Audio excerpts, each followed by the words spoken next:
আমেরিকার প্রায় 22টা স্টেট সফর করলাম কয়েক বছর মিলায়া। তো একবার আমার প্রোগ্রাম হলো ক্যালিফোর্নিয়া, লস অ্যাঞ্জেলেস। এখানে আমার 3 দিন প্রোগ্রাম। তারা একটা দিন আমাকে রাখলো সাইট সিন দেখার জন্য। আমাকে নিয়ে গেল লস অ্যাঞ্জেলেস থেকে সান দিয়েগো। সান দিয়েগো হচ্ছে প্যাসিফিক ওশানের পাশে।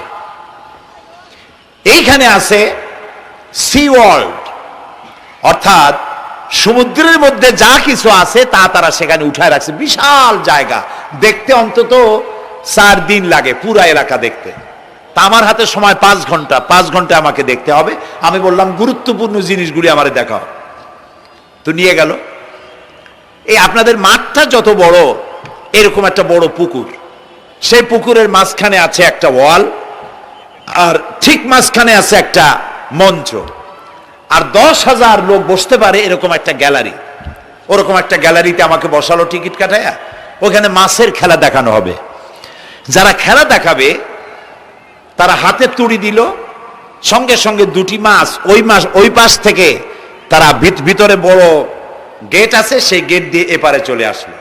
আমি লক্ষ্য করলাম খেলা যারা দেখাবে তাদের মুখের কথা, বাঁশির আওয়াজ, হাতের ইঙ্গিত মাছে বোঝে। মাছটার বুকটা সাদা, একদম সাদা, আর পেছনের দিকটা কালো। যখন উঁচু হয় তখন মনে হয় কোনো সৌদি প্রিন্স হবে। কালো কাপড় গায়ে দেয় সাদা জামার উপরে, ঠিক ওরকম মনে হয়। তো যারা খেলা দেখাবে তারা এভাবে হাতে তালি দিল, মাছেও তার 2টি পাখা নিয়ে হাতে তালি দিল, ওয়েলকাম করলো দর্শকদেরকে। অনেকগুলি খেলা দেখালো এই মাছ। এক একটা খেলা দেখাইয়া যখন স্টেজের সামনে গিয়া মাছ হা করে, তখন বড় বড় বালতির ভিতরে ছোট ছোট মাছ আছে, এই মাছগুলি 2-3 বালতি তার মুখের মধ্যে ঢুকায় দেয়। আমার কাছে মনে হলো ওর গ্রাসটা এত বড় যে আমার মতো 12-14 জন বা 15-20 জন যদি ঢুকায় তাহলে মাছে মনে করবে যে কোনো সেলাপুটি ঢুকছে, এর থেকে বেশি কিছু মনে করবে না। এত বড় মাছ, শ্যামু ফিশ বলা হয় ওটাকে। এরপরে দেখলাম তিমি মাছ, নীল জাতীয় তিমি, যে তিমিগুলি খুব কম পাওয়া যায় মহাসমুদ্রে, এগুলি থাকে। এক একটা নীল তিমির ওজন 5,000 টন পর্যন্ত হতে পারে। এর যে বাচ্চা হয় সে বাচ্চায় দুধ খায়। তিমি হচ্ছে স্তন্যপায়ী প্রাণী। যে বাচ্চা হইল যেদিন হয় সেদিন থেকেই বাচ্চার 50 থেকে 60 মণ দুধ লাগে। কে খাওয়ায়? সুবহানাল্লাহ। দুনিয়ার কোনো গভর্নমেন্ট খাওয়ায় না। দুনিয়ায় স্থলভাগে পিঁপড়া থেকে শুরু করে হাতি পর্যন্ত, ছোট্ট চেলা পোকা থেকে শুরু করে সাপ, বড় বড় পাইথন পর্যন্ত, টোনাটুনি পাখি থেকে শুরু করে ঈগল পর্যন্ত, নদীর ভিতরে চেলাপুটি থেকে শুরু করে তিমি মাছ পর্যন্ত অসংখ্য প্রাণী সকাল বেলায় খালি পেটে জঙ্গল থেকে, গর্তের মধ্য থেকে, বাসা থেকে, পানির মধ্য থেকে যার যার আস্তানা ছেড়ে আহারের অনুসন্ধানে শত সহস্র কোটি প্রাণী সব যার যার ক্ষুধার পেট নিয়ে বেরিয়ে যায়। আল্লাহ রাব্বুল আলামিন বলেন, সন্ধ্যা হতে না হতে সবগুলির পেট ভরাইয়া যার যার বাসায় আমি ভিড়াইয়া দেই। ইন্নাল্লাহা হুয়ার রাজ্জাকু যুল কুওয়াতিল মাতিন। খেতে দেওয়ার মালিক কে? সেই আল্লাহর এই গুণকে, এই গুণাবলীকে বিশ্বাস করতে হবে। খেতে দেওয়ার মালিক তিনি কেবলমাত্র। সন্তান হয় না, দেওয়ার মালিক কে? বলেন জোরে। হাসাবার মালিক কে? কাঁদাবার মালিক কে? সুখ দেওয়ার মালিক কে? দুঃখ থেকে উদ্ধার করার মালিক কে? হায়াতের মালিক কে? মওতের মালিক কে? ফাআলুন লিমা ইউরিদ। যা খুশি তাই তিনি করতে পারেন। সুবহানাল্লাহ বলে। কোন? কাফ আর নুন, 2টি অক্ষর। যখন যা ইচ্ছে করে হয়ে যায়। আল্লাহর এই গুণকে বিশ্বাস করলে মানুষ শিরক থেকে বাঁচতে পারবে। মাজার মুখী হবে না মুসলমান, মসজিদ মুখী হবে তখন। আজ আমার মুসলমান একদিকে নামাজও পড়ে আর একদিকে মাজারের কাছে গিয়ে দুর্বল হয়ে যায়। আছে না? আছে কি না? মাজারগুলির কাছে গিয়ে সাহায্য কামনা করে। আমার নিজের চোখে দেখেছি মাজারে গিয়ে কিভাবে সেজদা দেয় কবরকে। বলেন নাউযুবিল্লাহ। আল্লাহ ছাড়া কাউকে রুকু সেজদা করা যায় না। যা চাবার আল্লাহর কাছে চাইতে হবে। ওয়াইজা সাআলতা ফাসআলিল্লাহ ওয়াইজা ইসতাআনতা ফাসতাইন বিল্লাহ। যা কিছু চাওয়ার আল্লাহর কাছে চাও, যা কিছু বলার আল্লাহকে বলো। সব কিছু করার মালিক তিনি। সুবহানাল্লাহ বলেন। এই জন্য মাজারের সাথে মুসলমানদের সম্পর্ক হবে না, মুসলমানদের সম্পর্ক হবে মসজিদের সাথে। কিসের সাথে বলেন জোরে? আপনি কোন অসুবিধায় পড়েছেন, মাজলুম হয়েছেন, অত্যাচারিত হয়েছেন, চাকরির সমস্যা হয়েছে, ঘরে খাবার নাই, অসুখ বিসুখ হয়েছে, নানান ধরনের সমস্যায় পড়েছেন, কোনো মাজার নয়, কোনো পীর নয়, মসজিদের ভিতরে চলে যান, উজু করে মসজিদে ঢুকে 2 রাকাত কাজায়ে হাজাতের নামাজ পড়েন। রাসূলুল্লাহর উপরে যখনই বিপদ হতো তিনি নামাজে দাঁড়ায় যেতেন। সুবহানাল্লাহ বলো। আপনি কেন যাবেন একটা কবরের কাছে? আপনার সাহায্য কামনার জন্য কোনো পীর নয়, আপনার সাহায্যের জন্য কোনো কবর নয়। সাহায্য পাওয়ার জন্য কে? আল্লাহ চান আপনার ঈমানটা খালেস হোক। আল্লাহ তাআলা এটা বরদাস্ত করতে পারেন না যে মানুষ কারো কাছে গিয়া আরেকজনের কাছে গিয়ে নথি স্বীকার করুক। আল্লাহ সহ্য করেন না। ইন্না শিরকা লাযুলমুন আযীম। শিরক হচ্ছে মস্ত বড় জুলম, অত্যাচার। আল্লাহ সব থেকে অপছন্দ করেন কোন গুনাহ? বলেন শিরক। আল্লাহ সহ্যই করেন না। কেন করেন না? একটা যুক্তিতে আসে। যারা বিবাহ করেছেন তাদের স্ত্রী যদি স্বামীর সাথে যে ধরনের হাসি খুশি প্রেমের আদান প্রদান করে, স্বামী ছাড়া যদি আরেকজন পুরুষের সাথে এরকমের ভাব বিনিময় করে, ফোনে কথা বলে, প্রেম করে, খুব সুন্দর করে ভালোবাসা দিয়ে যদি চিঠি লেখে অন্য পুরুষের কাছে, অথবা প্রেম নিবেদন করে, তাহলে স্বামীদের অবস্থা কেমন হবে বলেন? এইটার জবাব দিতেও যদি দেরি হয় তো খুবই কুলক্ষণ।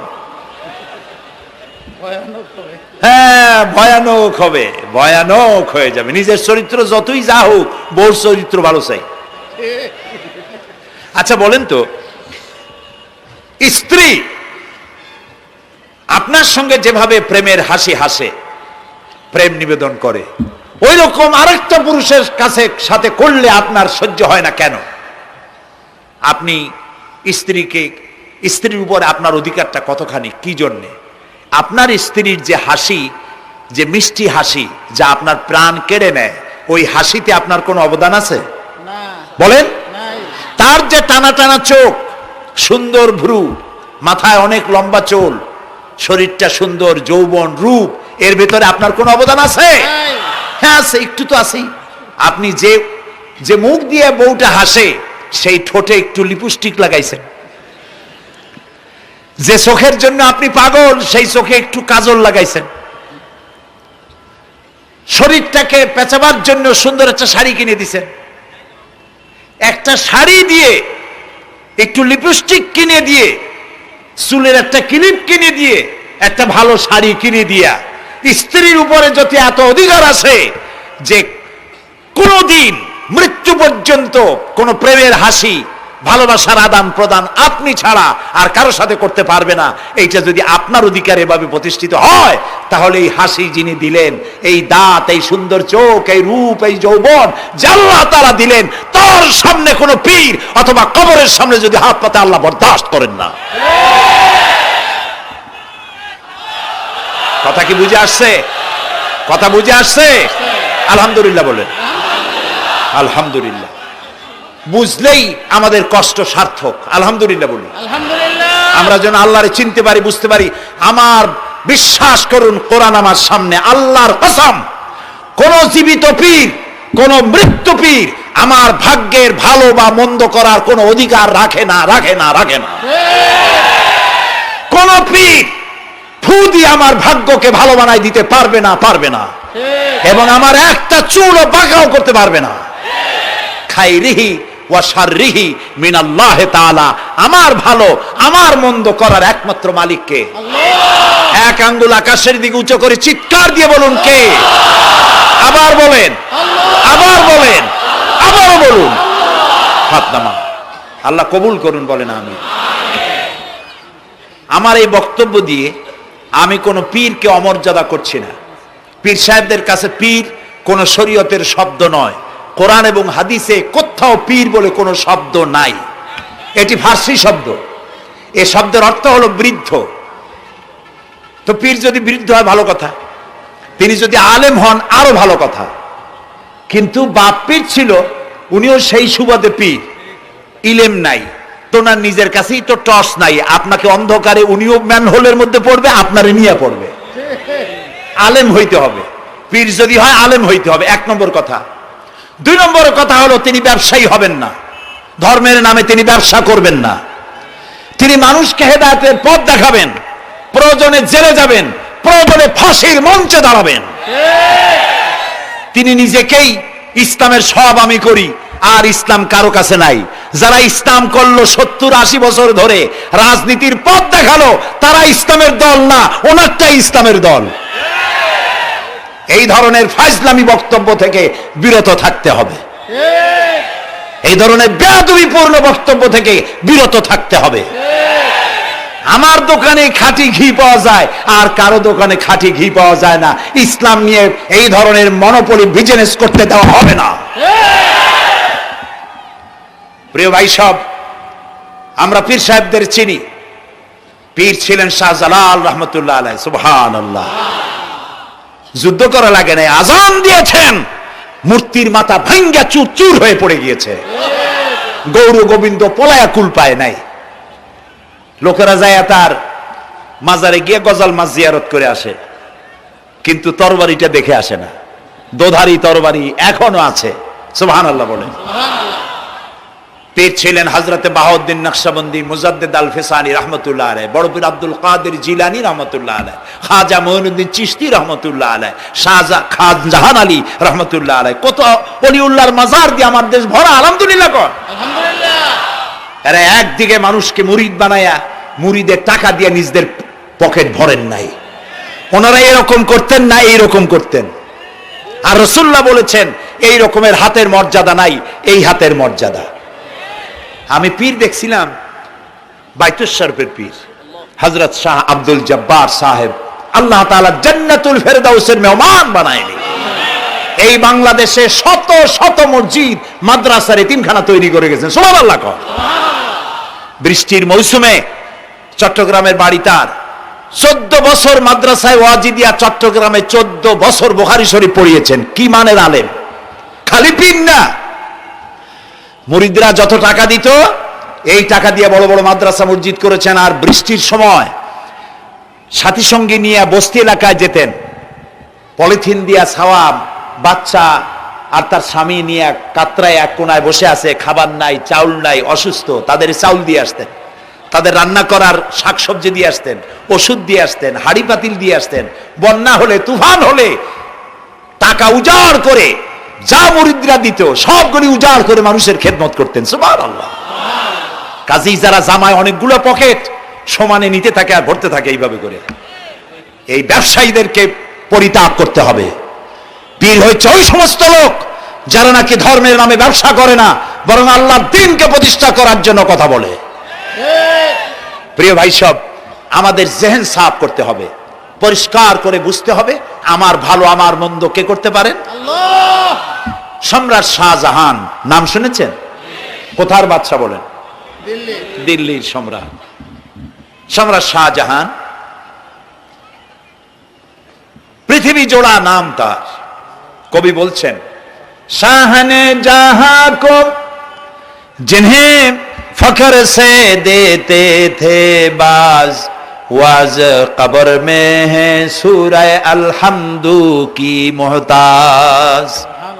যে শাহজাহানকে কর দিয়া ট্যাক্স দিতে পারলে জনগণ নিজেদেরকে গৌরবান্বিত বলে মনে করত, সেই শাহজাহান কবরে শুয়ে আছে, সূরা ফাতিহার মুহতাজ হয়ে আছে। সুবহানাল্লাহ।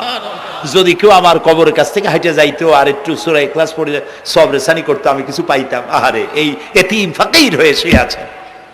এক ফকির দিল্লি ঘুরতেছে, একজন বলছে, ভাই তোমারে তো খয়রাত করে দেখতেছি আমি সেই ছোটবেলা থেকে, খালি তুমি খয়রাত করো। একটা জিনিস আপনারা মনে রাখবেন, গরিব, আজকে যারা গরিব পরিশ্রমের মধ্য দিয়ে কালকে তারা ধনী হতে পারে, কিন্তু যারা ভিক্ষুক, যারা ভিক্ষা করে, জিন্দিগিতে কোনোদিন তারা বড় হতে পারবে না। ভিক্ষা করা যাদের অভ্যাস, জীবনেও বাড়ি করতে পারবে না, জীবনেও ধনী হইতে পারবে না, কিন্তু গরিব ধনী হইতে পারবে। কারণ হলো আল্লাহর কাছে দুইটা বৈধ জিনিস অত্যন্ত ঘৃণিত। কয়টা?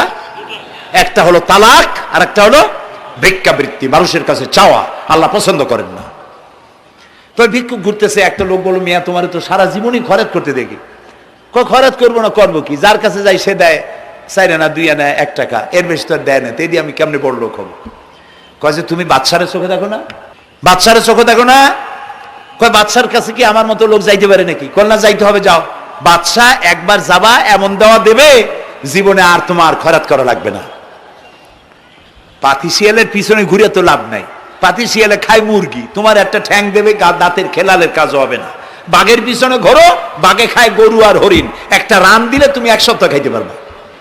কাজে ঘুরতে গিয়েও বোঝা উচিত কার সাথে ঘুরি। তো বলছে বাদশার কাছে যাও। তো বাদশারে পাবো কই? কই তো দেখলাম কেবল মসজিদে ঢুকলো। তারপরে ফকির গিয়ে দাঁড়ায় আছে বারান্দায়, দেখে যে উনি বাদশা ভেতরে বসে হাত তুলে আছে ভাবে, আর চোখ দিয়ে পানি পড়ে দাড়ি ভিজে ভিজে পড়তেছে। নামাজ শেষ করে, মোনাজাত শেষ করে বাদশা বেরিয়েছেন। কোন বাদশা? শাহজাহান। বাইরে আসার পর ফকির বলল, আসসালামু আলাইকুম, বলে ফকির রওনা করছে। বাদশা বলে, দাঁড়াও, তুমি যে রওনা করলা, তোমার তো ভিক্ষুক মনে হয়, আর লোকেরা যারা ভিক্ষুক না তারাও তো আমার কাছে চায়, আর তুমি তো ভিক্ষুক, চাইলে না কেন কিছু? ভিক্ষুক বলে, জাহাপানা, আমি কিছু চাইতে এসেছিলাম আপনার কাছে, কিন্তু আপনার করুণ অবস্থা দেখে আমার জ্ঞানের চোখ খুলে গিয়েছে। আমি দেখতে পেলাম আমি যার কাছে চাইতে এসেছি, আমি তো কান্দি না, হাতও বাতি নাই। যার কাছে চাইতে আসতাম দিল্লির সম্রাট, আবার কোন সম্রাটের কাছে হাত পেতে ভিক্ষুকের মতো কি জানি চায়, আর চোখ দিয়া পানি পড়ে দাড়ি ভিজে ভিজে পড়ছে। আমার জ্ঞানের চোখ খুলে গেছে, দুনিয়ার বাদশার কাছে আর চাইবো না। বাদশা কান্দে যে বাদশার কাছে, তার কাছেই চাইবো।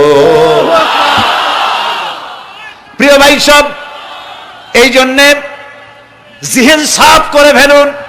দুনিয়ার কোনো মানুষের জন্য, মানুষের কাছে নয়, কোনো কবরে নয়, কোনো কারো কাছে নয়, আল্লাহ তাআলার কাছেই আমরা নামাজের মধ্যে ঘোষণা করেছি, ইয়্যাকা না'বুদু ওয়া ইয়্যাকা নাস্তাঈন। আল্লাহ তাআলা, তোমার একমাত্র ইবাদত করি, তোমার কাছেই সাহায্য চাই। কাজেই সাহায্য আল্লাহর কাছে। কার কাছে চাইবো বলেন? আল্লাহ আমাদের ঈমান পোক্ত করে দিন। আমরা বলি আমিন, আমরা বলি আমিন। অসুখ বিসুখ হইলে পরে ধৈর্য ধরবেন। অনেক মানুষ আছে জ্বর হইলে কয় যে এত নামাজ পড়ি, খালি জ্বর আমারই হয়, এত রোজা রাখি, ভালো ভালো কাম করি, আমার ছেলের অসুখ মোটে সারি না। এই জাতীয় কথা বলবেন না। মুমিনের পায়ে যদি কাঁটাও ফোটে, সওয়াব থেকে খালি নাই। ধৈর্য ধরতে হবে। কাঁটা ফুটছে, বলেন ইন্না লিল্লাহ।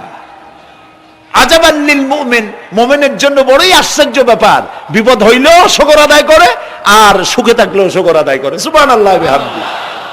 বিপদ আসলে সে বলে ইন্না লিল্লাহি, বলেন ইন্না লিল্লাহি ওয়া ইন্না ইলাইহি রাজিউন। আর যখন শান্তি আসে বলে আলহামদুলিল্লাহ। দুই অবস্থায় তার জন্য নিয়ামত আল্লাহর তরফ থেকে সে পায়, আলহামদুলিল্লাহ। প্রিয় ভাই সব, তো আল্লাহর উপর ঈমান আনার জন্য কয়টা শর্ত বলছিলাম?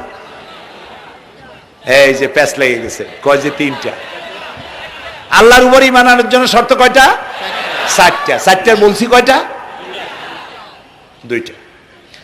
আরেকটা হচ্ছে আল্লাহর কুদরত, এ বিশ্বাস করা। আল্লাহর কুদরত মানে শক্তি। আল্লাহর কিছু বিশ্বাস করবেন, বলেন জোরে? শক্তি। আকাশ এবং জমিনে শক্তিশালী কে? কিন্তু আমার দেশের জনগণ, কিছু কিছু রাজনীতিবিদরা বলে জনগণই নাকি সকল ক্ষমতার সকল শক্তির উৎস। কি পাগল! তুমি ক্ষমতার উৎস? নাকের মধ্যে ময়লা, দাঁতে ছাতা, পেটের মধ্যে দুর্গন্ধ ভরা, ক্ষমতার উৎস? আশ্চর্য কথা। এই যে ক্ষমতার উৎস, হাজার হাজার লোক এখানে বসা, দুইটা ভাউয়া ব্যাংক যদি দুই কোণা দিয়ে ঢোকে, ভাউয়া ব্যাংক চেনেন? বিগ সাইজের ব্যাংক, দুইটা যদি দুই দিক দিয়ে ঢোকে লাফাইতে লাফাইতে, সামনে যারা আছে এমনি লাফাবে। অন্তত টঙ্গী তামিরুল মিল্লাত মাদ্রাসা ছাড়াইয়া তারপরে ফিরে তাকায় বলবে, ভাই আমরা দৌড়াই কেন? ব্যাংকের সামনে অসহায়, বল্লা ভীমরুলের সামনে অসহায়, সাপের সামনে, বিচ্ছুর সামনে অসহায়, তারা কয় সকল ক্ষমতার উৎস জনগণ। কপাল পোড়া! ক্ষমতার উৎস জনগণ নয়। এটা কোরআনের সাথে কন্ট্রাডিকশন হয় এ কথায়। আল্লাহ বলেছেন আন্নাল কুওয়াতা লিল্লাহি জামিয়া, সকল ক্ষমতার উৎস কে? চিল্লায় বলো ক্ষমতা কি দেখছেন? মাত্র 1.5 মিনিট। কয় মিনিট? মাত্র 1.5 মিনিট। আল্লাহ বলেছেন কোন? সাথে সাথে তামিলনাড়ু, মালয়েশিয়া, ইন্দোনেশিয়া, থাইল্যান্ড, মালদ্বীপ, শ্রীলঙ্কা, 2 লক্ষ লোক শেষ, 1 লক্ষের খোঁজ নাই। সমুদ্রের পানি 33 ফিট উঁচু হয়ে এসছে। সুবহানাল্লাহ কই দিচ্ছে করে না? বিজ্ঞানীরা বলেছেন ভারত মহাসাগরের তলদেশে ফাটল ধরেছে, ওর কয়েক কিলোমিটার নিচে ভূমিকম্পের উৎপত্তি হয়েছে। ভারত মহাসাগরের পানি 3 হাত না 4 হাত? কত কিলোমিটার আল্লাহ জানে। এই কয়েক কিলোমিটার নিচে যে মাটি, সেই মাটিরও কয়েক কিলোমিটার নিচে ভূমিকম্পের উৎপত্তি। এখান থেকে ভূমির কম্পন হয়েছে, সেই ভূমিকম্পে সমস্ত মহাসাগরের মধ্যে, ভারত মহাসাগরের মধ্যে জলকম্পন শুরু হয়েছে। পানির কম্পন, মাটির কম্পন একসাথে। 33 ফিট উঁচা, মানে 4 তলা বিল্ডিং এর মতো উঁচু হয়ে আসছে পানি। 4 তলা পরিমাণ উঁচু হয়ে পানি চলে আসছে। বাড়ি গাড়ি সব কিছু খড় কুটার ন্যায় সব উড়িয়ে দিয়েছে। এগুলোরে কপাল পোড়া নাস্তিক যেগুলি, তারা বলে প্রাকৃতিক দুর্যোগ। ওর বাপের মাথা। আচ্ছা, প্রাকৃতিক দুর্যোগ, প্রকৃতি কি? কোন জন্তুর নাম? প্রকৃতি কোন জন্তু জানোয়ারের নাম? প্রকৃতি নিজে চলে না কেউ তাকে চালায়? কে চালায়? কপাল পোড়ারা তা বোঝে না। বিশ্ববিদ্যালয়ের শিক্ষক হয়েছে তো, আল্লাহ দিয়ে আসি কোথায়? তবে সব খারাপ না, ভালো আছে আলহামদুলিল্লাহ। কিছু আছে কপাল পোড়া। বিশেষ করে শান্তিনিকেতনে যারা পড়াশোনা করে আসে, সাহিত্য চর্চা করে, এই সাহিত্য চর্চা করতে করতে এক পর্যায়ে কপাল পুড়ে যায়। আল্লাহরে চিনতে পারে না। সব চেনে, আল্লাহরে চেনে না। আল্লাহ এখন চিনাইতেছে ভালো করে। প্রিয় ভাই সব, কওমে আদ, কওমে সামুদ, এগুলিকে আল্লাহ তারা ধ্বংস করেছেন। কিয়ামতের আগে এই যে 7টা আকাশ, এই আকাশ সম্পর্কে অবিশ্বাসীরা তারা বলেছে আকাশ বলতে কিছুই নেই, এটা নাকি অনেক দূরে, তাই নীলা নীলে দেখা যায়। কি কপাল পোড়া চিন্তা করেন, নীলা নীলা দেখা যায়। এই আকাশ মহাশূন্য। এই আকাশগুলিকে, আকাশ কয়টা? কয়টা স্তর? 7টা। এগুলি কাতাইয়ে সিজিল্লিল কুতুব। কোরআনে কারিমে আল্লাহ তাআলা বলেছেন কিতাবের পৃষ্ঠার মতো কিয়ামতের আগে একটার পর একটা ঠাস ঠাস করে পড়বে, ভেঙে চুরে চুরমার হয়ে যাবে। ওয়াইদাল বিহারু ফুজ্জিরাত, আল্লাহ তাআলা বলছেন ইদাস সামাউ ফাতারাত ওয়াইদাল কাওয়াকিবু ইনতাসারাত ওয়াইদাল বিহারু ফুজ্জিরাত। আকাশের তারকাসমূহ বিক্ষিপ্ত হয়ে পড়বে। অসংখ্য তারকারাজি, বিশাল বিশাল তারকা বিক্ষিপ্ত হয়ে পড়বে। চন্দ্র সূর্য একটার সাথে আরেকটা ধাক্কা লেগে চাঁদ আর সূর্য আলো হারিয়ে ফেলবে, একাকার হয়ে যাবে। পাহাড়গুলো উঁচু করে আল্লাহ তাআলা জমিনের উপর আছাড় মারবেন, কাল ইহনিল মানফুস, তুলার মতো উড়ে চলে যাবে। সুবহানাল্লাহ বলবা না? কত বড় শক্তি আল্লাহ পাকের। ওয়াইদাল বিহারু ফুজ্জিরাত, সমুদ্র সমূহ বিদীর্ণ হয়ে যাবে। সমুদ্রে যত পানি আছে সমস্ত পানিগুলি নিঃশোষিত হয়ে যাবে মাটির তলায়, এবং সেখানে অগ্নুৎপত্তি হবে। কোরআনে কারীমে আল্লাহ বলে দিয়েছেন গোটা সমুদ্রগুলিতে আগুন জ্বলতে থাকবে। এগুলি কিয়ামতের আলামত। আল্লাহ পাকের অফুরন্ত মেহেরবানি। এই যে কানের কাছ দিয়ে গুলিটা চলে গেছে, কানে লাগে নাই, বাড়ির কাছ থেকে কিয়ামত হয়ে গেল, বাংলাদেশে আল্লাহ বাঁচাই দিলেন। সুবহানাল্লাহ বলো, আলহামদুলিল্লাহ বলেন। আমাদের প্রতিবেশী দেশগুলিতে যেভাবে আঘাত লাগছে, ওর 1000 ভাগের 1 ভাগের আঘাত কয়েক সেকেন্ড যদি বাংলাদেশে হতো, আমাদের সব অপরিকল্পিত শহর, রাজুক পারমিশন দিয়েছে 3 তলার, করা হয়েছে 7 তলা। এইভাবে অপরিকল্পিত যত বিল্ডিং আছে এগুলি পচা সিমেন্ট দিয়ে, পচা ইট দিয়ে তৈরি করা হয়েছে। 2-3 সেকেন্ডের ভূমিকম্প যথেষ্ট এই শহর লন্ডভন্ড করে দেওয়ার। অসংখ্য মানুষ মারা যাবে, অসংখ্য বাড়িঘর শেষ হয়ে যাবে। এদেরকে রেস্কিউ করার মতো মডার্ন ইকুইপমেন্টসও গভর্নমেন্টের কাছে নাই। এজন্য আল্লাহর কাছে সেজদা দিয়া গুনার তওবা করতে হবে, আল্লাহ আমাদের মাফ করে দাও, আমার এই গরিব দেশটাকে কিয়ামত পর্যন্ত এই গজব থেকে বাঁচাও। প্রিয় ভাই সব, আল্লাহ তাআলার ক্ষমতার ওয়াজ আমি আজ করতে পারবো না, অনেক লম্বা হয়ে যাবে। কারণ আমাকে 3টা পুঁজির কথা তো কমসে কম বলতেই হবে, অল্প করে হলেও। শুনবেন তো? আল্লাহ তৌফিক দিক, বলেন আমিন। আল্লাহ তাআলার ক্ষমতায় বিশ্বাস করা, তার প্রচন্ড ক্ষমতা, যা খুশি তাই বলেন করতে পারেন। মরাকে জিন্দা, জিন্দাকে মারতে পারেন, মরুভূমিতে ফুল ফুটাতে পারেন। সুবহানাল্লাহ, যা খুশি তাই করতে পারেন। এই শক্তি সহকারে আল্লাহকে বিশ্বাস করতে হবে। 4র্থ নম্বরে আল্লাহর হুকুম এবং হাকাম, আদেশ নিষেধ। আমি আল্লাহরে বিশ্বাস করি, এই কথার কোনো দাম নাই যদি তার আদেশ না মানি। এই কথার কোনো দাম নাই যদি তার নিষেধকে আমি আমার জীবনে প্রত্যাহার না করে চলতে পারি। মুসলমান বলে দাবি করার কোনো মূল্য নেই। একদিকে নামাজ পড়ি, আর একদিকে ওজনে কম দেয়, খাদ্যে ভেজাল দেয়, বেপরদা করি, মিথ্যা কথা বলা হয়, ওজনে কম দেয়, খাদ্যে ভেজাল দেয়, জমিনের আইল ঠালে আমানতের খেয়ানত করে, আল্লাহর হুকুম মানা হলো না, রসুলের আদেশ মানা হলো না। আল্লাহর উপর ঈমান আনার জন্য 4র্থ শর্ত হচ্ছে আল্লাহ যা বলেছেন মাথা নত করে মেনে নিতে হবে, বলতে হবে সামি'না ওয়া আতা'না। বলেন সামি'না ওয়া আতা'না, শুনলাম আর মেনে নিলাম। বলেন তো জোরে, শুনলাম আর মেনে নিলাম। সুবহানাল্লাহ বলেন। মুমিনেরা এই প্রশ্নই করবে না মদ হারাম কেন, মুমিনেরা এই প্রশ্নই করবে না জুয়া হারাম কেন, মুমিনেরা এই প্রশ্নই করবে না জেনা হারাম কেন। একটাই জবাব, মদ হারাম কেন? আল্লাহ হারাম করেছেন তাই হারাম। জেনা হারাম কেন? আমার আল্লাহ হারাম করেছেন তাই হারাম। জুয়া হারাম কেন? আমার আল্লাহ হারাম করেছেন তাই হারাম।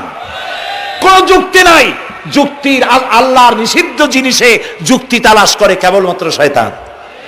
আল্লাহর আদেশ নিষেধে যুক্তি তালাশ করে কে? শয়তান। মুমিনের কাজ হলো সামি'না, বলেন, ওয়া আতা'না, শুনলাম আর মানলাম, বাস, শেষ কথা, খালাস। এই গেল 4টি শর্ত পুরো হয়ে গেল। এই 4টি শর্ত যদি পূরণ করতে পারি তাহলে আল্লাহরে বিশ্বাস করছি এটা প্রমাণিত হবে, এটা জাস্টিফাই হবে, এটা সত্যতা প্রমাণ হবে যদি আল্লাহর হুকুম মতো। 1 নম্বরে হলো, আমি আবার কথাটা প্যাকেট করে দিই যাতে করে আপনারা বাড়ি নিয়ে যাইতে পারেন। আল্লাহর উপরে ঈমান এনেছি, এই কথাটাকে কমপ্লিট করার জন্য শর্ত কয়টা? 4টা। 1 নম্বরে আল্লাহর অস্তিত্বে বিশ্বাস, বলেন আল্লাহর অস্তিত্বে বিশ্বাস। 2 নম্বরে আল্লাহর গুণাবলীতে বিশ্বাস। 3 নম্বরে আল্লাহর ক্ষমতায় বিশ্বাস। 4 নম্বরে আল্লাহর আদেশ এবং নিষেধে বিশ্বাস, মান্য করে চলা। আল্লাহ যেন এই তৌফিক আমাদের দেয়, বলেন আমিন। আল্লাহ রাব্বুল আলামিন দুনিয়ায় শান্তি, আখিরাতে জাহান্নাম থেকে মুক্তি দেওয়ার জন্য আল্লাহ পাক আমাদেরকে একটা ব্যবসার কথা বলেছেন। ওই ব্যবসায় পুঁজি কয়টা? বলেন। 3টা পুঁজি। বলছি কয়টা? দেখেন যে কেমনি প্যাঁচ লাগে। বলছি মাত্র একটা, সে একটা ডাল বাইর করছি 4টা। এবার আসেন মূল পয়েন্টে। এবার দ্বিতীয় পয়েন্ট, রসুলের প্রতি ঈমান। আমরা তো রসুলের প্রতি ঈমান আনছি কিনা বলেন? রসুলের প্রতি ঈমান এনেছি। আমাদের এই ঈমান যথেষ্ট নয়, কারণ আমাদের ঈমান হলো রবিউল আউয়াল মাসে ঈমান তাজা হয়, ঠিক না? ঠিক না? রবিউল আউয়াল মাস যখন আসি, ব্যানারটা নাই, শামিয়ানাটা নাই, রাস্তাগুলিতে ফ্ল্যাগ লাগাই আর আলোক সজ্জা করি।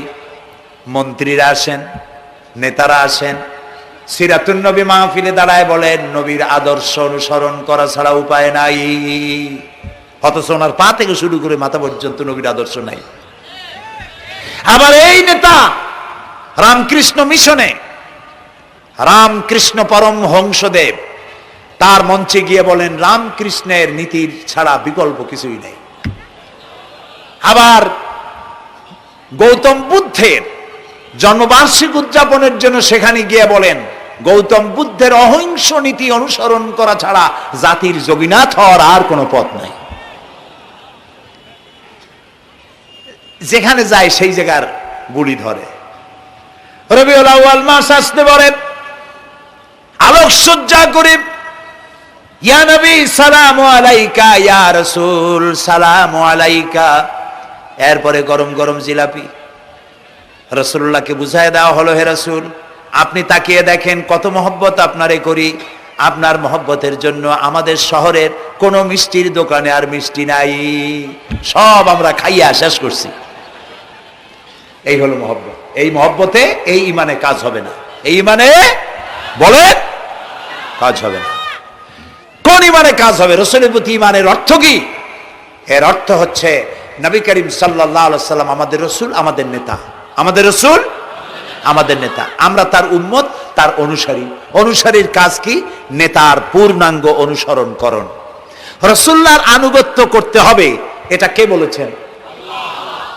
আল্লাহ রাব্বুল আলামিন সূরা আলে ইমরানের মধ্যে বলেছেন কুল ইন কুনতুম তুহিব্বুনাল্লাহ ফাত্তাবিউনি ইউহিব্বুকুমুল্লাহ ওয়া ইয়াগফির লাকুম যুনুবাকুম আল্লাহু গফুরুর রহিম।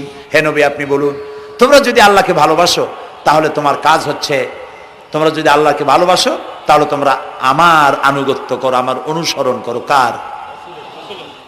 রাসূলের। বলেন কার? রাসূলের অনুসরণ যদি তোমরা করো, খেয়াল করে শুনতেছেন তো? আল্লাহ তাআলা বলছেন নবী আপনি বলেন তোমরা যদি আল্লাহকে ভালোবাসো, তোমাদের এই দাবি যদি সত্য হয়, তাহলে আমার অনুসরণ করো, আমার আনুগত্য করো।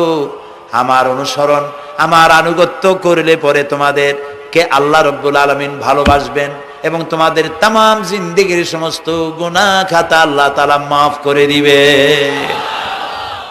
আমরা কি গুনাহ মাফ করাইতে চাই? বলেন চাই? আসুন রাসূলের আনুগত্য করুন। রাসূলের আনুগত্য কিরকম?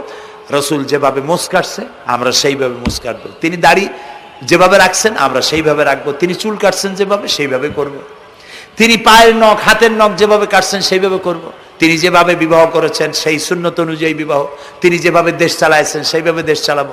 রাসূলের অনুসরণের অর্থ শুধু এই নয় যে তিনি যেভাবে সুরমা লাগাইছেন আমি ওইরকম সুরমা দেব, তিনি যেভাবে কদু খাইছে আমিও কদু খাবো, এইটা নয়। এটা নয়, শুধু রাসূলের আনুগত্য হবে মুরগির ফার্ম থেকে শুরু করে জাতিসংঘ পর্যন্ত, জীবনের সব ক্ষেত্রে। আর বিশ্বাস করতে হবে তিনি শেষ নবী, তারপর আর কোন নবী আসবে না।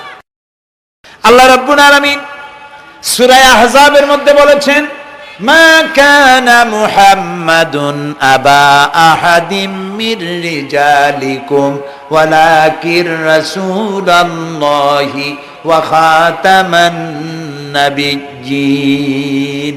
মুহাম্মদ সাল্লাল্লাহু আলাইহি ওয়াসাল্লাম তোমাদের কোন পুরুষদের পিতা নন, তিনি আল্লাহর রাসূল এবং তাকে দিয়ে নবুয়তের মিশনকে খতম করে দেওয়া, কমপ্লিট করে দেওয়া হয়েছে। আর কোন নবী, রাসূলুল্লাহ বলেছেন লা নবিয়্যা বাদি ওয়ালা রাসূল, আমার পরে আর কোন নবী আসবে না, রাসূল আসবে না।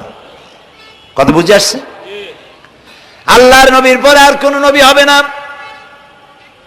আল্লাহর নবী বলেছেন, একটি ইমারত তৈরি করে তার ভিতরে একটা ইট যদি খালি থাকে, একটি ইটের জায়গা যদি শূন্য থাকে, তাহলে সকলের চোখে ধরা পড়বে। ওই ইটখানা দিলে পরে বিল্ডিংটা কমপ্লিট হয়ে যায়। নবুয়তির যে ইমারত আল্লাহ তৈরি করেছিলেন, ওর ভিতরে একটা ইটের অভাব ছিল। আল্লাহ পাক আমাকে দিয়ে সেই শূন্য জায়গা পূরণ করে দিয়ে নবুয়তের মিশনকে কমপ্লিট করে দিয়েছেন। রাসূলুল্লাহ বলেছেন, আমার পরে আর কেউ নবী হবে না। পৃথিবীর সব মুসলমানদের আকীদা, মুহাম্মদ সাল্লাল্লাহু আলাইহি ওয়াসাল্লামের পরে যদি কেউ নবুয়তের দাবি করে সে কাফির, হাজার বার কাফের। তারা যারা তাকে যারা নবী মানবে তারাও। রাসূলুল্লাহ বলেছেন, আমার পরে 30 জন মিথ্যেবাদী নবুয়তের দাবি করবে।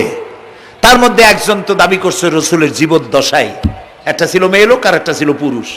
পুরুষটার নাম ছিল মুসাইলামা কাযযাব, নামই ছিল কাযযাব। কাযযাব মানে মিথ্যাবাদী। দেখছেন অবস্থা, নামই মিথ্যাবাদী। উম্মতেরা কইল যে আপনি তো একজন নবী, আমরা সৌভাগ্য আর দুর্ভাগ্য হোক আপনারা নবী বলে মানলাম।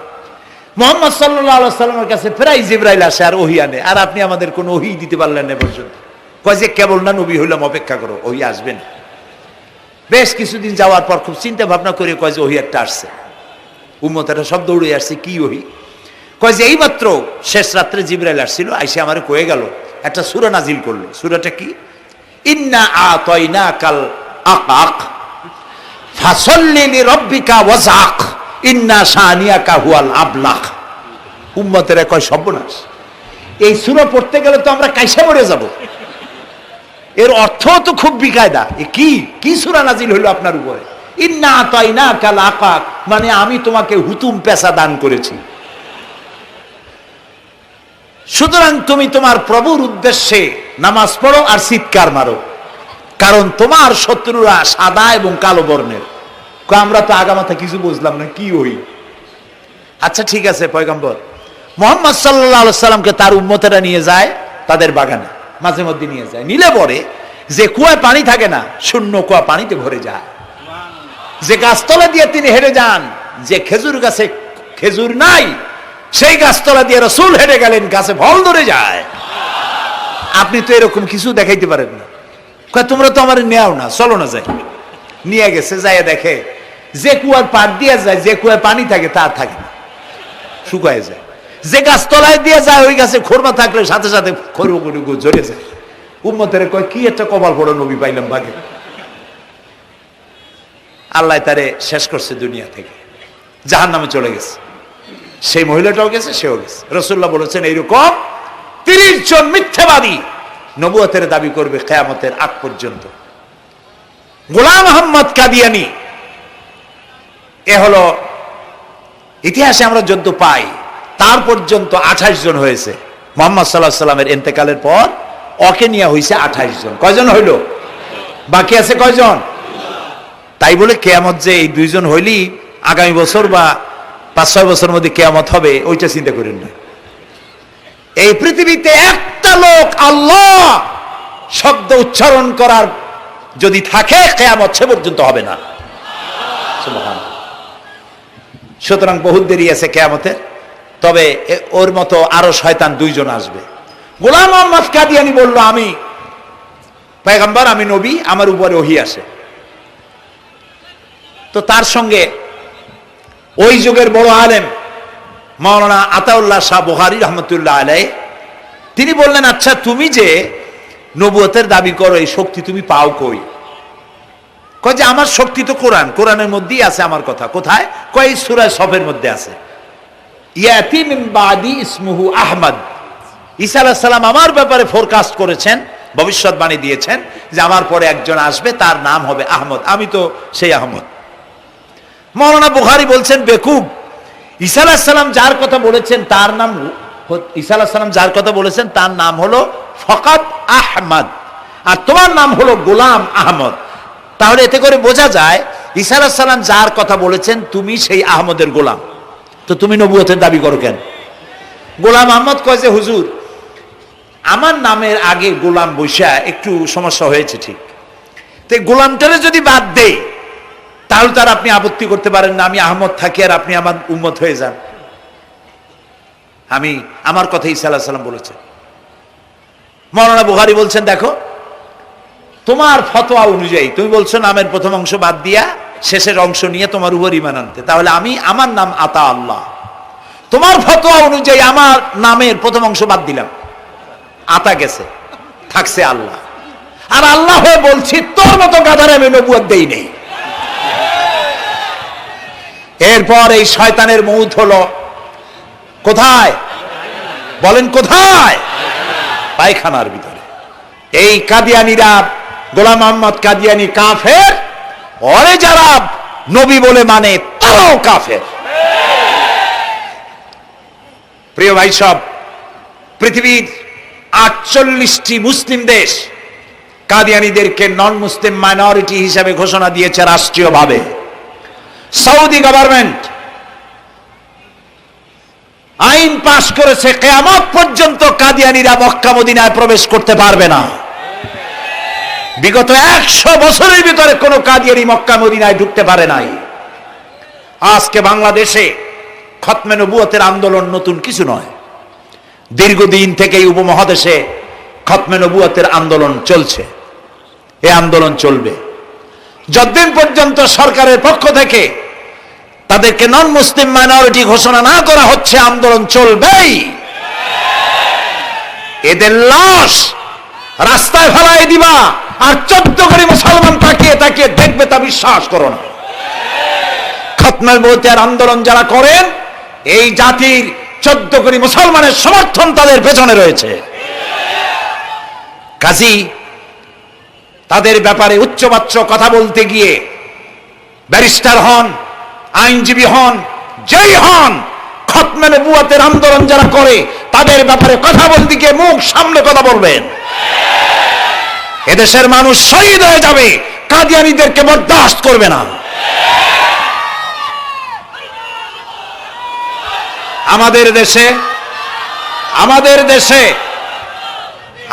দেশে হিন্দু, থামুন, আমাদের দেশে হিন্দু, খ্রিস্টান, বৌদ্ধ আমাদের দেশের নাগরিক অধিকার ভোগ করে না?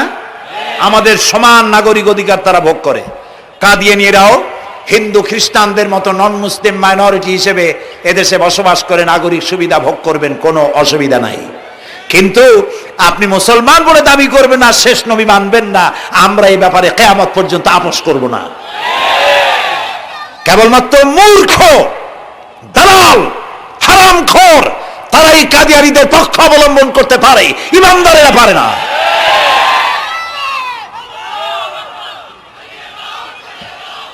কাদিয়ানীরা যে সব মসজিদ তৈরি করে, এগুলি মসজিদ নয়, এগুলি উপাসনালয়। হিন্দুদের মন্দিরকে যেভাবে আমরা সম্মান করি, ওদের উপাসনালয়কে সম্মান করি। কিন্তু কাদিয়ানীরা যতদিন মুসলমান নামের পরিচয় দিতে থাকবেন, আমরা আমাদের অধিকার আদায়ের জন্য সুশৃঙ্খল ভাবে গণতান্ত্রিক পদ্ধতিতে আমরা এই অধিকার আদায়ের চেষ্টা করব। খতমে নবুয়তের আন্দোলন কোনো রাজনৈতিক আন্দোলন নয়, এটি আমাদের ইমানের আন্দোলন। যারা আন্দোলন করতেছেন তারা আমাদের ফরজে কিফায়ার দায়িত্ব পালন করছেন। প্রিয় ভাই সব, রাসূলের প্রতি ঈমান আনতে হলে এরকম ঈমান আনতে হবে, তারপরে আর কোন নবী আসবে না। তারপরে কথা হলো তাকে অনুসরণ করতে হবে পায়ের নখকাটা থেকে শুরু করে মাথার চুল পর্যন্ত, জীবনের সব ক্ষেত্রে রাসূলের অনুসরণ করতে হবে। তিনি সেনাপতি ছিলেন, শ্রমিক ছিলেন, পিতা ছিলেন, নানা ছিলেন, স্বামী ছিলেন, ঠিক না? তিনি রাষ্ট্রপ্রধানও ছিলেন। আজকে যারা ধর্ম আর রাজনীতি আলাদা করেন তারা মুনাফিক, মুসলমান নয়, তারা কি? মুনাফিক। এই জন্য আমাদেরকে মনে রাখতে হবে নবী করিম সাল্লাল্লাহু আলাইহি ওয়াসাল্লাম রাষ্ট্র পরিচালনা করেছেন। যারা ধর্ম আর রাজনীতি আলাদা করে তারা মুসলমান হিসাবে আল্লাহর কাছে পরিচিত হতে পারবেন না। প্রিয় ভাই সব, নবীজি মক্কা থেকে মদিনা এলেন, মদিনায় এসে রাষ্ট্রপ্রধানের দায়িত্ব পালন করলেন। আজ তিনি রাষ্ট্রপ্রধান, কোরআন হলো সংবিধান, কোরআনের আইন চালু করে দিলেন। চুরি বন্ধ হলো, ডাকাতি বন্ধ হলো, জেনা ব্যভিচার বন্ধ হয়ে গেল, মানুষ দরজা খুলে ঘুমাবার সুযোগ পেল। সুবহানাল্লাহ, সুবহানাল্লাহ। নবী করিম সাল্লাল্লাহু আলাইহি ওয়াসাল্লাম একটি সুন্দর সুখী সমাজ পৃথিবীতে চালু করে গেলেন। আজ আমাদের ভাগ্য যদি খুলতে হয়, রাসূলের অনুসরণ করি আমাদেরকে রাষ্ট্র পরিচালনা করতে হবে। ইসলাম সন্ত্রাসকে প্রশ্রয় দেয় না, ঠিক না ভাই? আমাদেরকে যারা সন্ত্রাসী বলে, ওরাই তো সন্ত্রাসের দাদা, ওরা সন্ত্রাসের জন্মদাতা। আমাদেরকে সন্ত্রাসী বলো? আমি আমেরিকায় বক্তব্য করেছি, লন্ডনে বক্তব্য করেছি, আমি তাদেরকে বলছি তোমরা আমাদেরকে সন্ত্রাসী বলো? আমাদের দেশে যাইয়া দেখো, তোমাদের এখানে সমস্ত সুপার মার্কেটগুলি সব বন্ধ হয়ে যায় বেলা 4টায়, কোনো মার্কেট খোলা থাকে না। কেন খোলো না? তোমরা সিকিউরিটি দিতে পারবে না বলে খোলো না। চুরি হবে, ডাকাতি হবে, লুটপাট হবে, এই জন্য বিকেলেই সব বন্ধ হয়ে যায়, রাতে কোনো দোকান খোলা থাকে না।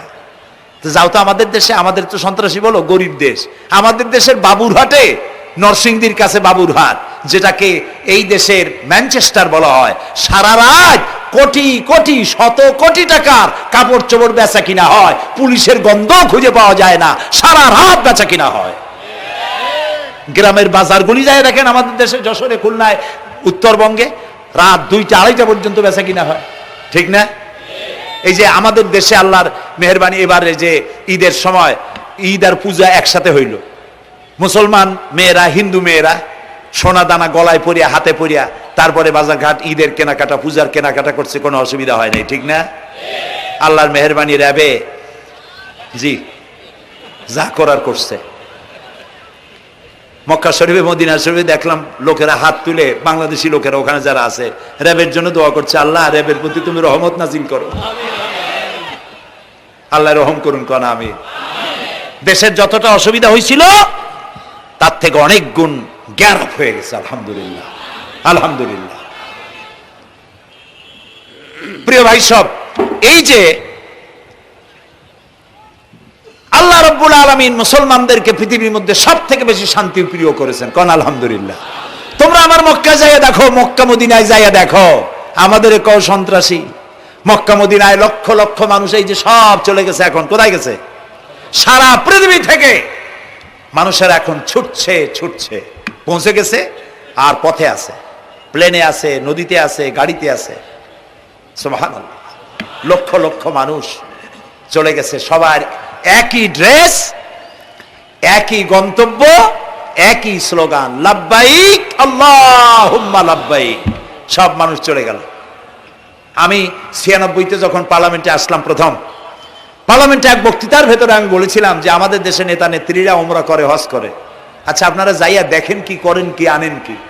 যাইয়া একটু তোয়াব করিয়া আসার সময় আতর আর পাথর, সুরমার খুরমা পকেট ভরে নিয়ে আসেন, কিন্তু চোখে দেখেন না। আল্লাহ তাআলা বলছেন, আওয়ালাম ইয়ারাউ আন্না জাআলনা হারামান আমিনান। তোমরা কি দেখতে পাও না আমার এই হারামকে আমি কিভাবে নিরাপত্তার শহর বানিয়েছি? সুবহানাল্লাহ। রাত 2:30-3টার সময় চাঁদের মতো সুন্দরী যুবতী মেয়ে একাকিনী, কোনো পুরুষ সঙ্গী ছাড়া, নিজের ডেরা, নিজের তাবু ফেলে কাবা শরীফের ভিতরে এসে গেল, লক্ষ লক্ষ পুরুষের মধ্য দিয়ে আল্লাহর ঘর তওয়াফ করলো, তাহাজ্জুদের নামাজ আদায় করলো, এরপরে দোয়া দুরুদ করে কান্নাকাটি করে মেয়ে লোকটি একাকী লক্ষ লক্ষ মানুষের মধ্য দিয়ে নিজের ঘরে ফিরে গেল। কোন পুরুষের একবার তার চেহারার দিকে নজর পড়েছে তো দ্বিতীয়বার তার রূপ উপভোগ করার মতো সাহস কারো মনের মধ্যে জাগে না। হাজার বছরের ইতিহাস, মক্কা থেকে, মদিনা থেকে, আরাফাত থেকে, মুজদালিফা থেকে, মিনা থেকে একটা নারী লাঞ্ছিতা হয়েছে, ধর্ষিতা হয়েছে, অপমানিতা হয়েছে, এর ইতিহাস নয়। প্রিয় ভাই সব, প্রসঙ্গক্রমে এই টঙ্গী লক্ষ লক্ষ লোকেদের সমাবেশ হয়, আলহামদুলিল্লাহ বলে। হতেই পারে তাবলিগি জামাতের ভাইয়েরা এখানে উপস্থিত হন, সারা দেশ থেকে, বিভিন্ন দেশ থেকেও লোকজন আসে, এক জায়গায় বসে আল্লাহ বিল্লাহ করে, মোনাজাত করে। এটা মনে আসতো তাই বলতেছি। কেউ কেউ এটাকে খুব বাড়াবাড়ি করেন। সে বাড়াবাড়িটা হলো, কেউ কেউ বলেন আরাফাতের পরেই দ্বিতীয় এই সমাবেশ। এই বেয়াদবি শব্দটাকে উচ্চারণ করবেন না আল্লাহর হস্তে। কোথায় টঙ্গী, কোথায় আরাফাত, আর কোথায় টঙ্গী? কি এর সাথে আপনি কি মিলান? আপনি বলুন এখানে লক্ষ লক্ষ লোক হয়েছে, আমরাও দেখতে পাচ্ছি লক্ষ লক্ষ লোক হয়, কিন্তু আপনি কেন দ্বিতীয় সমাবেশ বলেন? কেন আপনি আরাফাতের ময়দানের পরে এই কথা বলেন? মহাগুনাহ, মহা বেয়াদবি। আরাফাতে যাওয়া ফরজ, টঙ্গীতে আসা নফল নয়। আপনি কিসের সাথে কি তুলনা করেন? জিন্দিগিতে এই চিন্তা করবেন না। কিছু কিছু লোক আছে গ্রামের মধ্যে, অবশ্য কোনো আলেম, কোনো মুরব্বীরা এইসব কথা বলেন না। মূর্খ যারা, তারা এই ধরনের কথা ছড়াইছে গ্রামে। 3 বার টঙ্গীতে আসতে পারলে 1 হজের সওয়াব হয়। বলেন নাউজুবিল্লাহ। শুধু 3 বার না, কিয়ামত পর্যন্ত লোকের এখানে আসতে থাকলে আরাফাতের ময়দানে 1 সেকেন্ডের যে সওয়াব হবে তাও হবে না। আরাফাত হচ্ছে সেই ময়দান যেখানে আদম আলাইহিস সালাম থেকে শুরু করে মুহাম্মদ রাসূলুল্লাহ সাল্লাল্লাহু আলাইহি সাল্লাম পর্যন্ত সব নবীদের চোখের পানি শুকিয়েছে। পৃথিবীর কোটি কোটি মানুষ এখানে কাঁদছে।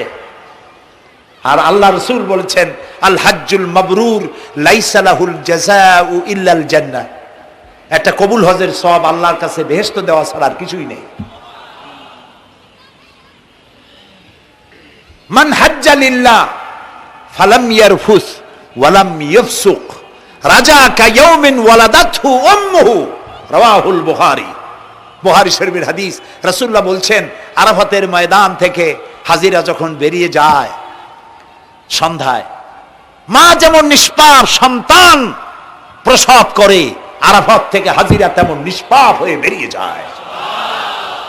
আল্লাহর হস্তে আপনারা এই তুলনাটা কেউ করবেন না। বলবেন অনেক বড় সমাবেশ হয়েছে, লক্ষ লক্ষ লোক হয়েছে, বাস শেষ।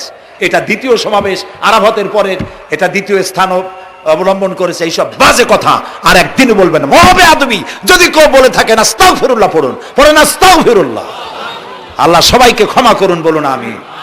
এখানে আসলে দোয়া কবুল হবেই, কোনো গ্যারান্টি নেই, কোনো গ্যারান্টি নাই। কিন্তু রাসূলুল্লাহ বলেছেন আরাফাতের ময়দানে দোয়া কবুল হয়। রাসূলুল্লাহ বলেছেন আল্লাহর ঘরের কাছে দাঁড়ায়া, মুলতাজিমে দাঁড়ায়া এমন কোন দোয়া করি নাই যে আল্লাহ কবুল করেন নাই। কাজে এই সব চিন্তা করবেন না। প্রিয় ভাই সব, রসুলের প্রতি ঈমান আনতে হলে রসুলের জীবনকে জানতে হবে। রসুলের জীবন আমরা অনেকেই জানি না। বাংলা ভাষায় বহুত বইপত্র বেরিয়েছে রসুলের জীবনী সংক্রান্ত। মেহেরবানি করে কিনবেন এবং পড়বেন। রসুলের প্রতি ঈমানের অর্থ হলো রসুলুল্লাহর পা থেকে শুরু করে মাথা পর্যন্ত সবটা আমল করা এবং তাকে মোহাব্বত করা। রসুলকে কি করবো আমরা?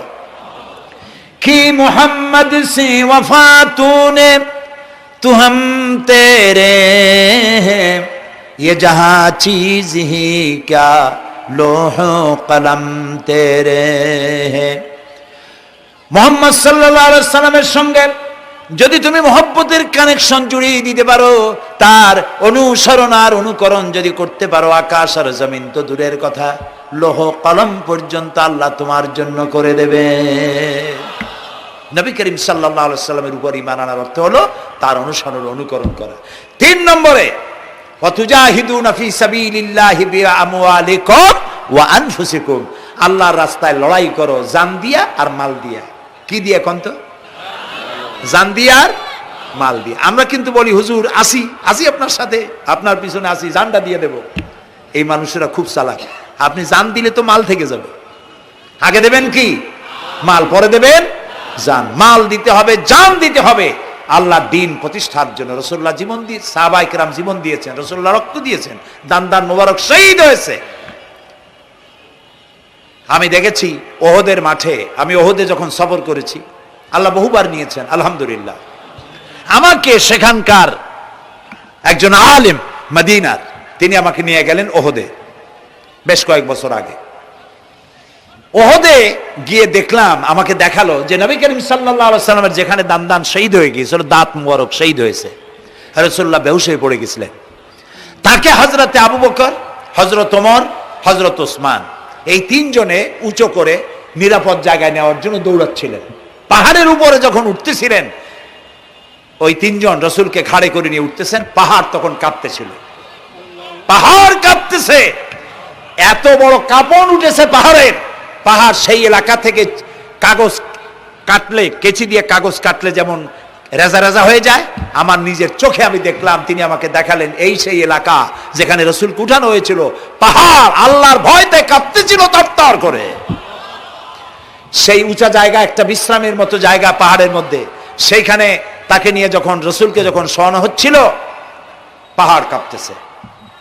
নবী করিম সাল্লাল্লাহু আলাইহি সাল্লাম তখন বলছেন, উসবুতি ইয়া জিবাল,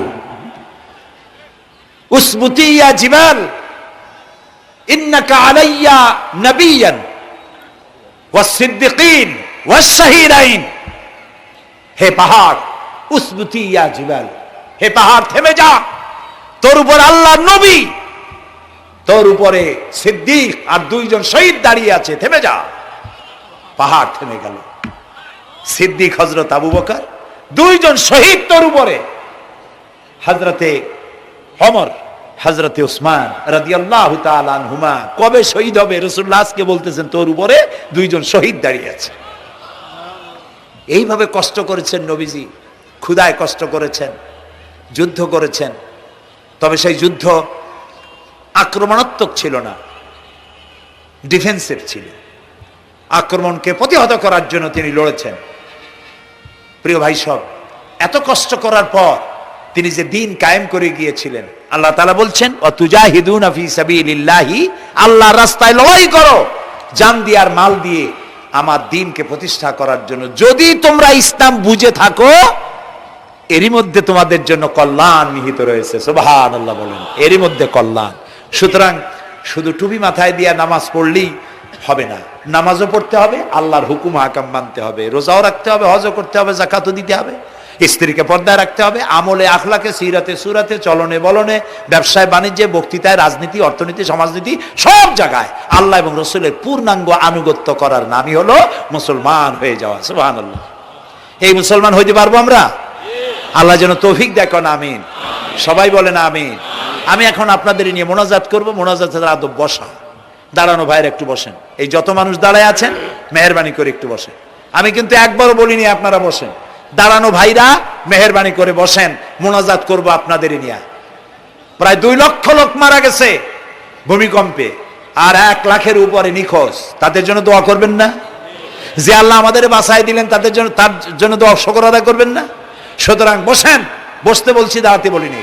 মোনাজাতের জন্য সবাই বসেন, আর একটু জোরে সরে জিকির করেন, লা ইলাহা লা ইলাহা।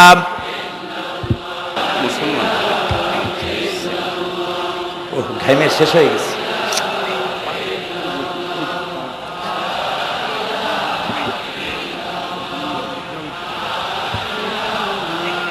বয়স কত? বাড়ি কোথায়?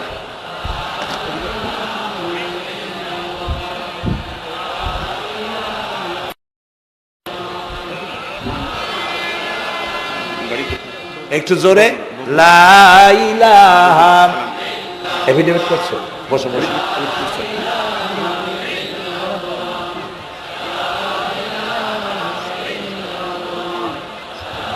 আচ্ছা, আমি তো মোনাজাতের কথা বলছি।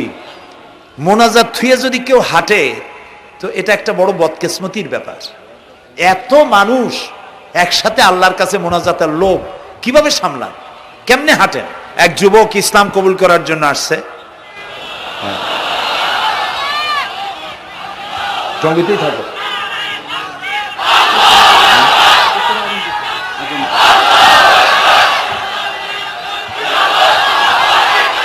জি,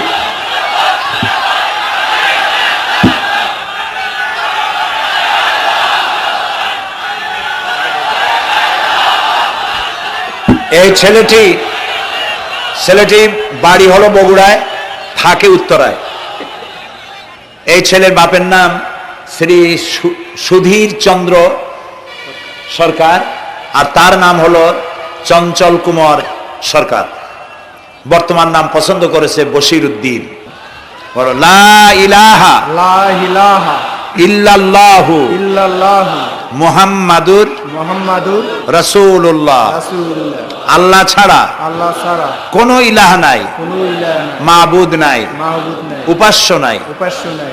মুহাম্মদ মুহাম্মদ সাল্লাল্লাহু সাল্লাল্লাহু আলাইহি ওয়াসাল্লাম আলাইহি সাল্লাম আল্লাহর আল্লাহর প্রেরিত প্রেরিত রাসূল। রাসূল। আশহাদু আন আশহাদু আন লা ইলাহা লা ইলাহা ইল্লাল্লাহু ইল্লাল্লাহু ওয়াহদাহু ওয়াহদাহু লা শারীকা লা শারীকা লাহু লাহু ওয়া আশহাদু আন্না ওয়া আশহাদু আন্না মুহাম্মাদান মুহাম্মাদান আবদুহু আবদুহু ওয়া রাসূলুহু। ওয়া রাসূলুহু। আমি সাক্ষ্য দিচ্ছি আমি সাক্ষ্য দিচ্ছি আল্লাহ ছাড়া আল্লাহ ছাড়া কোনো ইলাহ নাই, কোনো ইলাহ নাই, মাবুদ নাই, মাহবুব নাই, উপাস্য নাই। উপাস্য নাই। তিনি এক, তিনি এক, তিনি একক, তিনি একক, তার কোনো তার কোনো অংশীদার নাই। অংশীদার নাই। আমি আরো সাক্ষ্য দিচ্ছি আমি আরো সাক্ষ্য দিচ্ছি মুহাম্মদ মুহাম্মদ সাল্লাল্লাহু সাল্লাল্লাহু আলাইহি ওয়াসাল্লাম আলাইহি সাল্লাম আল্লাহর আল্লাহর বান্দা বান্দা এবং এবং তার তার প্রেরিত রাসূল। প্রেরিত রাসূল। বলো আসসালামু আলাইকুম। আসসালামু আলাইকুম। আপনারা জবাব দেন। এই ছেলেটি এখন আমাদের মধ্যে নিষ্পাপ। আমাদের সকলের আমলনামায় পাপ আছে। রাসূলুল্লাহ বলেছেন, যখন একজন মুশরিক ইসলাম কবুল করে, কালেমা পড়ে, বিশ্বাস করে, অর্থ সহকারে উচ্চারণ করে, তার পিছনের সমস্ত গুনাহ খাতাকে আল্লাহ তাআলা মাফ করে দেন। সুতরাং আমরা তার জন্য দোয়া করি, আল্লাহ যেন তাকে খাঁটি মুসলমান বানায় দেন। আমরা সবাই বলি আমিন। প্রিয় ভাই সব, মোনাজাতের পর এশার আজান হবে। আমরা বা জামাত এশার নামাজ পড়ে যাব ইনশাআল্লাহ। বলেন ইনশাআল্লাহ। এত বড় জামাত আমরা কোথাও পাবো না, এবং জীবনে আরেকটা জামাত এরকম পাবো তার কোনো নিশ্চয়তাও নাই। ঠিক না ভাই? নামাজ আমরা আদায় করে যাব 5 ওয়াক্ত। কি বলে এখানে সারা জীবন 5 ওয়াক্ত নামাজ সঠিকভাবে আদায় করব, আর এশার নামাজ আমরা এখানে জামাতে আদায় করে যাব। আর এই বিশাল মাহফিল তৈরি করতে অনেক খরচ হয়েছে। আপনারা নিশ্চয়ই দেখতে পান এত বড় প্যান্ডেল করতে কত টাকা খরচ হতে পারে, এবং তারা প্রচেষ্টা করেছে।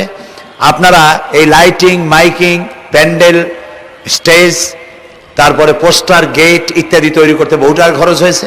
আপনারা যাওয়ার সময় মেহেরবানি করে তাদেরকে চতুর্দিকে ড্রাম এবং চাদর নিয়ে লোকেরা দাঁড়িয়ে থাকবে, আপনারা আল্লাহর হস্তে তাদেরকে কিছু সহযোগিতা করে যাবেন। রাজি আছেন? আপনারা রাজি আছেন? আল্লাহ আপনাদেরকে তৌফিক দিন। মা বোনেরা যারা এসছেন, মা বোনদের জন্য আজকে তেমন কোনো কথা বলতে পারলাম না, তবে যা বলেছি নারী এবং পুরুষ সকলের জন্য সমভাবে প্রযোজ্য। আপনাদের জন্য একটু বেশি করতে হবে। এই রাসূলুল্লাহ বলেছেন, আল মারআতু ইজা সাল্লাত খামসাহা ওয়া সামাত শাহরাহা ওয়া আতাআত বালাহা ওয়া আহসানাত ফারজাহা। রাসূলুল্লাহ বলেছেন, যেসব মহিলারা 5 ওয়াক্ত নামাজ সঠিকভাবে আদায় করে, রমজান মোবারকের রোজা রাখে, সতীত্বের হেফাজত করে, স্বামীর আনুগত্য করে চলে, কিয়ামতের দিন ওই সব মহিলারা আল্লাহর জান্নাতের যে দরজা দিয়া খুশি সেই দরজা দিয়া জান্নাতে প্রবেশ করতে পারবে। সুতরাং আপনারা এই কথাগুলি মেনে চলুন। আল্লাহ আপনাদেরকে তৌফিক দিন। আমি মোনাজাত করব এখনই, আপনারা যাওয়ার সময় সকলে সহযোগিতা করে যাবেন। আর নামাজের জন্য একটি বই আছে, চরিত্র গঠনে নামাজের অবদান। আমরা যে নামাজ পড়ি অনেক সময় নামাজ হয় না। রাসূলুল্লাহ বলেছেন, সাল্লু কামা রাআইতুমুনি উসাল্লি, নামাজ পড়ো সেইভাবে যেভাবে আমাকে নামাজ পড়তে দেখো।